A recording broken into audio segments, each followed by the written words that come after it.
جی آپ دیکھ رہے ہیں US الیکشن 2024 کی اسپیشل ٹرانسمیشن. میں ہوں عادل عباسی. بولڈ ٹی وی آپ کو گزشتہ روز سے مسلسل باخبر رکھے ہوئے ہے کہ امریکی انتخابات میں کب کیا ہوا, کس نے کون سی ریاست جیتی, کون سی ریاست ہاری. اور سب سے بڑی بات یہ کہ ہمارے جو ایکسپرٹس تھے وہ انالیسس دیتے رہے, بتاتے رہے کہ کس کا پلڑا کس اسٹیٹ میں بھاری ہوگا, اور کورسپونڈنٹس وقت پر بتاتے رہے کہ ٹرن آؤٹ کیا ہے, ماحول کیا ہے, کتنے لوگ چارج ہیں, کہاں ٹرن آؤٹ کم ہے, کہاں زیادہ ہے, مسلم ووٹ کدھر ہے, افریقن ووٹ کدھر زیادہ پڑ رہا ہے, وومن ووٹ کس کو زیادہ پڑ رہا ہے, اور پالیسیز کیا ہوں گی. تو بول نے آپ کو باخبر رکھا, ایک میراتھن ٹرانسمیشن اپنی جاری رکھی اور اپنے ناظرین کو بتایا کہ امریکی انتخابات جو ہے وہ کیا نتیجہ دینے جا رہے ہیں, نہ صرف امریکہ پر بلکہ پوری دنیا پر. اس کا ظاہر ہے گلوبل امپیکٹ ہے امریکن الیکشن کا. اور ہم آپ کو بتاتے رہے کہ اگر ٹرمپ بنتے ہیں پریزیڈنٹ تو کیا امپیکٹ ہوگا, اور کمیلا ہیرس. تو اب تو یہ جو جیت کا ہما ہے یہ ڈونلڈ ٹرمپ کے سر پر ہے, اور وہ پریزیڈنٹ ہیں 47 امریکہ کے, اور ان کی جو پالیسیز ہیں ان کا جو ہے وہ سکہ, ان کی پالیسیز کا, ان کے مینیفیسٹو کا, ان کے سلوگنز جو ہے وہ اب چلیں گے, اور آنے والے دن بہت ہی دلچسپ ہوں گے, کیونکہ وہ انکنونشنل پولیٹیشین ہیں, وہ روایتی سیاستدان نہیں ہیں, اور پوری مائٹ کے ساتھ انہوں نے مقابلہ کیا, پوری مائٹ کا, اور اب وہ جو ہے اپنا انتخاب جیت چکے ہیں. تو بولڈ ٹی وی نے آپ کو رکھا باخبر, میپس کے تھرو سمجھایا کہ کون سی اسٹیٹ میں کس کی کیا پوزیشن ہے. ظاہر ہے نیک ٹو نیک کمپٹیشن ایکسپیکٹ کیا جا رہا تھا, بٹ ایسا نہیں ہوا. انتخابی نتائج جس وقت سامنے آئے تو پھر یہ پتہ چلا کہ یہ ڈفرینس ہے, یہ کوئی وہ جس طرح ایکسپیکٹ کیا جا رہا تھا, جس طرح پولز آ رہے تھے کہ یہ بہت ریزر تھن ہوگا, ویسا نہیں ہوا, اور بڑا ڈفرینس جو ہے وہ آ گیا. تو بول کی اسپیشل ٹرانسمیشن جاری ہے US الیکشن 2024 پر. ایکسکلوسیولی ہم نے جو ہے وہ امریکہ میں جو ڈیموکریٹ کے, ریپبلکن کے رہنما ہیں ان سے بھی بات کی, اور ان کا بھی موقف آپ تک پہنچایا, وہاں کے تھنک ٹینکس کا موقف آپ تک پہنچایا, انٹلیکچوئلس کا موقف آپ تک پہنچایا, اور ابھی بھی یہ سلسلہ جاری ہے. میرے ساتھ موجود ہیں معیز الرحمان اسٹوڈیوز میں. معیز بھی جو ہے وہ اس میراتھن ٹرانسمیشن میں ہمیں بتاتے رہے کہ کس اسٹیٹ میں کیا ہوگا. ہمارے جو مختلف اینکرز تھے وہ گاہے بگاہے وقتاً فوقتاً ہمیں رپورٹس بتاتے رہے, شیئر کرتے رہے ساری چیزوں کی, اور اب بول کی ٹرانسمیشن جو ہے وہ وہاں پر پہنچی ہے کہ جہاں ہم آپ کو یہ بتا رہے ہیں کہ اب ٹرمپ کی پالیسیز امریکہ پہ اور دنیا پہ کیا امپیکٹ دینے جا رہی ہیں.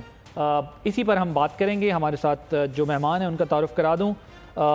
ہماری گیسٹ ہیں آسما ودود صاحبہ, IR ایکسپرٹ ہیں, ہمارے ساتھ موجود ہیں ویڈیو لنک کے ذریعے, اور حسن سید صاحب پاک US کمیونٹی ریپرزنٹیٹیو ہیں, اور وہ ہمارے ساتھ موجود ہیں اس وقت. ان سے ہم بات کریں گے, ایکسپرٹ ہیں.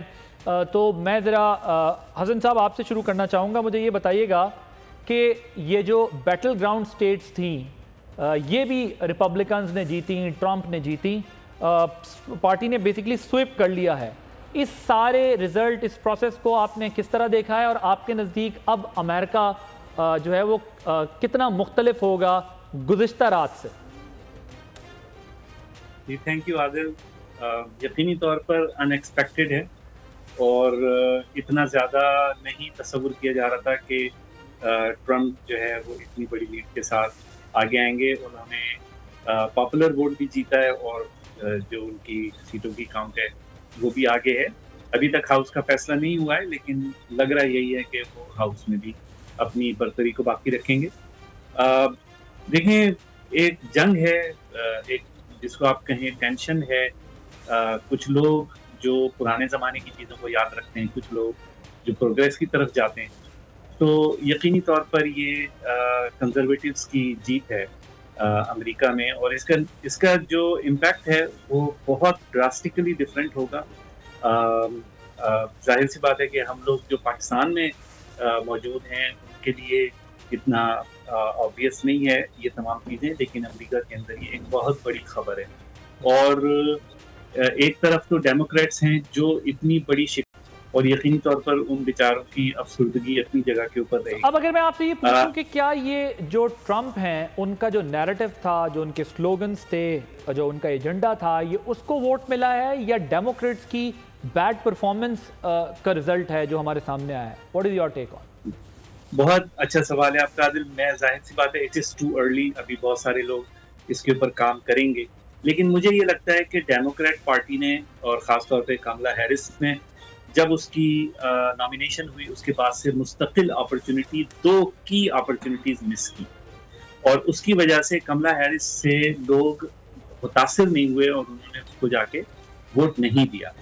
یقینی طور پہ مسلمانوں کا ووٹ ایک الگ کہانی ہے جو کہ غزہ کے ساتھ جنگ کے ساتھ وابستہ ہے, اور وہ ووٹ جو ہے ینگ جنریشن کے اندر بھی بہت زیادہ اس کی وجہ سے فرسٹریشن تھی, کیونکہ وہ ہر وقت دیکھ رہے ہیں کہ غزہ میں کیا ہو رہا ہے اور امریکن گورنمنٹ کی سپورٹ سے ہو رہا ہے. امریکن گورنمنٹ اس کے اوپر پیسے بھیج رہی ہے, اس کے اوپر اسلحہ بھیج رہی ہے, تو یہ ایک فیکٹر ہے. دوسرا فیکٹر یہ کہ کملا ہیرس کوئی اکانومی کے اوپر کوئی بہت بڑا اسٹینڈ انہوں نے سامنے وہ نہیں لے کر آئی سامنے, اور جو امریکن ڈیلی جو اسٹریس فیل کر رہے ہیں پرائسز کا, اس کا کوئی ڈائریکٹ جواب کملا ہیرس نے نہیں دیا. اور میرے خیال میں یہ 2 چیزیں کمبینیشن ہیں جس کی تو آپ یہ کہہ رہے ہیں ان کی جو اکنامک پالیسی تھی وہ بہت زیادہ ماسس کو اٹریکٹ نہیں کر سکی, جس کی بیس پر وہ اپنا ظاہر اپنے مینیفیسٹو پہ یا سلوگنز جو تھے اس پر وہ اٹریکٹ کرنا تھا, تو آپ کو نہیں لگتا کہ اکنامک پلان کو اچھا دے سکی؟ اب یہ بھی کہا جا رہا ہے جو ٹرمپ صاحب اکنامک پلان دے رہے ہیں وہ بھی اتنا وائبل نہیں ہوگا, کیونکہ وہ پہلے بھی پاور میں آئے بہت بڑے بڑے نعرے لگا کے, لیکن وہ اس طرح معیشت ان کی کوئی بہت زیادہ بہتر نہیں ہوئی تھی. ظاہر ہے اس میں بہت سارے اور فیکٹرز بھی تھے, کرونا آ گیا تھا اور بہت سارے فیکٹرز تھے, ایک ڈفرنس آ گیا تھا غریب امیر میں امریکہ کے اندر بھی.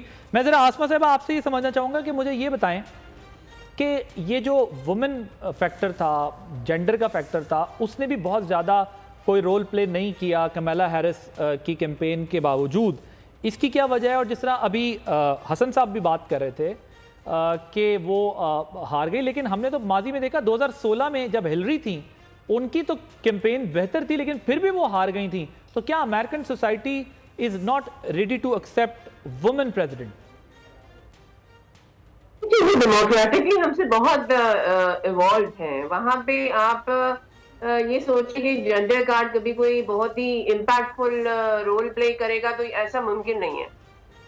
حالانکہ ہیلری کلنٹن کے پاس تو ایک فل بیک آپ کے پاس کرٹیکل رول پلے کی ایک ہسٹری بھی تھی, ایکسپیرینس بھی تھا.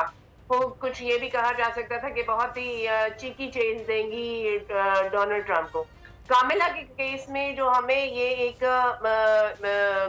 illusion دیا گیا نا کہ یہاں پہ معاملہ بہت چیکی ہے, it was never there on the ground.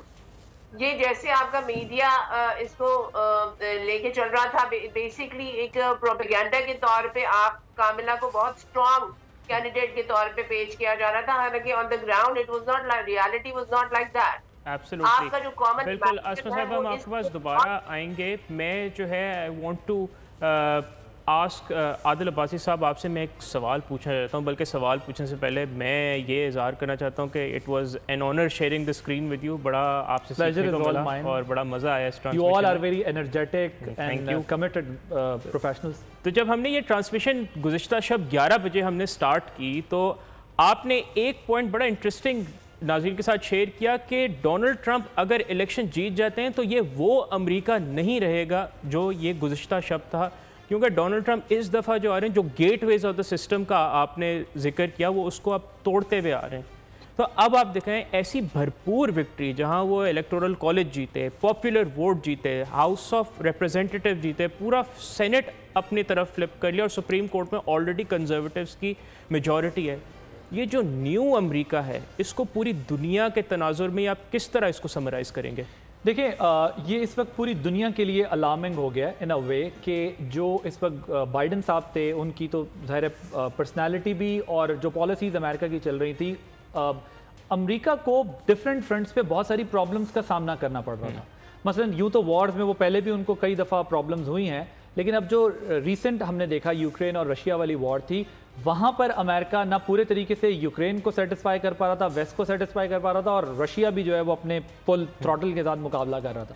سو وہ فرنٹ کھلا تھا, تو ظاہر ہے ویسٹرن کمیونٹیز بھی یہ دیکھ رہی تھی کہ امریکہ اس طرح ہمارے ساتھ نہیں کھڑا. لیکن اب ٹرمپ صاحب تو بہت ہی کلیئر کٹ ہیں, یہ تو کہتے ہیں کہ جی ہمیں یورپینس کو اپنی ملٹری اسٹرینتھ بڑھانی ہے خود, اپنی وارز لڑنی ہے خود, اور یہ اینٹی گلوبلائزیشن کہہ لیں آپ، وہ تو اپنے آپ کو ریسٹرکٹ کریں گے مزید. اس کی ریزن کیا ہے؟ وہ ایک کامن امریکن کے اوپر، ٹیکس پیئر کے اوپر مزید برڈن نہیں ڈالنا چاہتے وارز کے تھرو.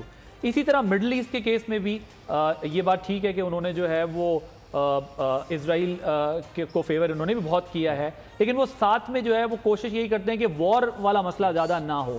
ان کی مڈل ایسٹ کے اندر بھی پالیسی چینج ہوگی. اسی طرح چائنا کے معاملے میں بھی دیکھیں، وہ ٹیرف لگانے کی جب بات کرتے ہیں، ٹیکسس لگانے کی جب بات کرتے ہیں، تو وہ یہ بتانا چاہتے ہیں بیسکلی کہ اکنامک فرنٹ پہ ہمیں زیادہ بڑے چیلنج ہیں، کیونکہ خود بھی بزنس مین ہے، تو وہ یہی چاہتے ہیں کہ اکنامک فرنٹ پہ. لیکن دیکھیں امریکہ جیسے ملک کے لیے جس کا پوری دنیا پہ اتنا انفلوئنس ہو، وہ کنٹریز کے اندر اچھا خاصا انفلوئنس رکھتے ہیں، جہاں جہاں ان کی فوٹنگ ہے، اسٹرانگ فوٹنگ ہے، اس ملک کا ایک دم سے اسٹیپ بیک کرنا بہت ساری چیزوں سے اتنا آسان نہیں ہوگا. لیکن اگر وہ کرتے ہیں تو ظاہر ہے وہ اپنی انٹرنل ڈومیسٹک آڈینس کو تو خوش کر لیں گے، لیکن وہ جو انٹرنیشنل گرپ ہے ان کی، اس کا کیا بنے گا؟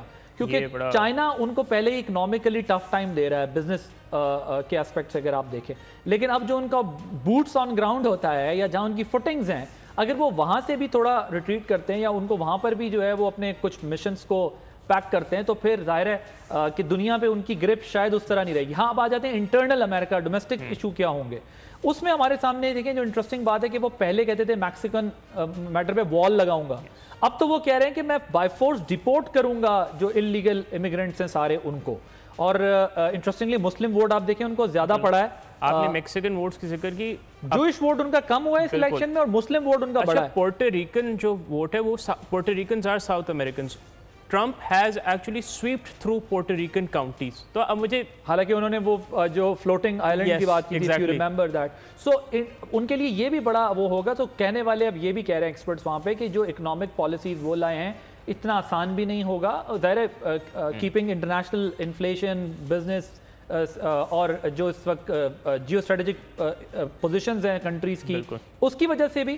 اور دوسری بات یہ ہے کہ جن سلوگنز پہ یہ آئے ہیں وہ پھر کورٹس، امریکن سسٹم یہ تو ہو سکتا ہے کہ یہ اس کو 16 میں چلے ہم کہہ سکتے ہیں کہ انہوں نے ٹرک کیا، بائی پاس کیا آگے، لیکن اب تو یہ پراپر ایک پولیٹیکل بڑی ریالٹی ہیں جو امریکن اسٹیبلشمنٹ کو بھی جو ہے وہ پش کر کے اپنی پوزیشن بنانے میں کامیاب ہوئے ہیں. سو اب دیکھنا یہ ہے کہ انسٹیٹیوشنز ان کے ساتھ کیسے ریئیکٹ کریں گی، وہ انسٹیٹیوشنز کے ساتھ کیسے ریئیکٹ کریں گے، وہ جو ہے وہ کس طریقے سے امریکہ کو چلانے کی. لیکن ایک مختلف امریکہ ہوگا، اس میں انسٹیٹیوشنز کو بھی مینٹلی پریپیئر ہونا ہوگا، جو ٹرمپ صاحب کا اسٹائل آف گورننس ہے، اور خود امریکنز کو بھی، کیونکہ انہوں نے الیکٹ تو کر لیا، لیکن اب انہیں یہ دیکھنا ہوگا کہ یہ مضبوط فیصلے جو کریں گے یا سخت فیصلے کریں گے تو اس کا امریکنز پہ کیا امپیکٹ ہوگا. تھینک یو، آپ نے بڑا جامع تجزیہ دیا. میں اسما صاحبہ کے پاس دوبارہ جاؤں گا. آپ اپنا پوائنٹ دے دی تھی جینڈر کے حوالے سے، اگر آپ اس میں مزید کچھ ایڈ کرنا چاہیں تو آپ کر لیں. اور میں آپ سے بھی پوچھنا چاہوں گا کہ انٹرنیشنل بین الاقوامی حالات کے تناظر میں اب یہ جو ڈونلڈ ٹرمپ جو ایبسولوٹ پاور کے ساتھ آ رہے ہیں، وہ اس کے تناظر میں آپ اس کو کس طرح دیکھتی ہیں، اور پاکستان کے حوالے سے آپ کیا دیکھتی ہیں کہ اس پہ پاکستان پہ کیا اثر ہم دیکھ سکتے ہیں اس کا؟ لیکن جینڈر کے حوالے سے تو یہی ہے کہ وہاں پہ آپ کا gender card is not insignificant. آپ کی پالیسی کیا ہوگی، مینیفیسٹو کیا ہوگی، پولیٹیکل آئیڈیالوجی کیا ہوگی، آپ کیا لے کے آ رہے ہوں گے، کیا لوگوں کو آپ آفر کر رہے ہوں گے، کیا انہیں انسپائر کرے گا، اس کی بیس پہ ہی آپ کو ووٹ پڑتا ہے. جو آپ نے انٹرنیشنل اجنڈا پہ ڈونلڈ ٹرمپ کے آنے کے بعد کا امپیکٹ دیکھا، اور پاکستان کے بارے میں جیسے آپ جاننا چاہ رہے ہیں، ڈونلڈ ٹرمپ کے آنے سے پوری دنیا میں ایٹ لیسٹ ایک چیز تو یہ ہوگی کہ پوری دنیا جو ایک یو ایس کی وار اکانومی کو فیول کرنے کا ایک را مٹیریل بن جاتی ہے نا، اس کو تھوڑا سا ہولڈ لگے گا. یہ پچھلی دفعہ بھی جو ٹینیور ڈونلڈ ٹرمپ کا گزرا ہے اس میں بھی وار کی ٹینڈنسیز بہت زیادہ کم رہی ہیں.